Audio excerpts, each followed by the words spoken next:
East India company কার রাজত্বকালে ভারতে প্রথম বাণিজ্য কুঠি নির্মাণ করে? জাহাঙ্গীর।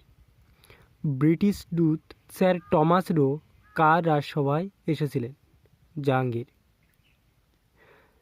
কোন বছর ইংরেজরা বাংলায় চিরস্থায়ী বন্দোবস্তের প্রচলন করেন? 1793 খ্রিস্টাব্দে।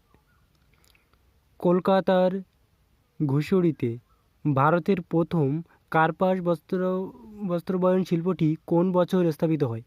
1821। শ্রীরঙ্গপত্তনমের সন্ধি কোন সালে স্বাক্ষরিত হয়েছিল? 1792 সালে। বাংলার দিনেমার উপনিবেশ কোনটি? শ্রীরামপুর। ভাস্কো দা গামা ভারতের কোথায় আসে? কালিকট বন্দর। বক্সারের যুদ্ধের সময় বাংলা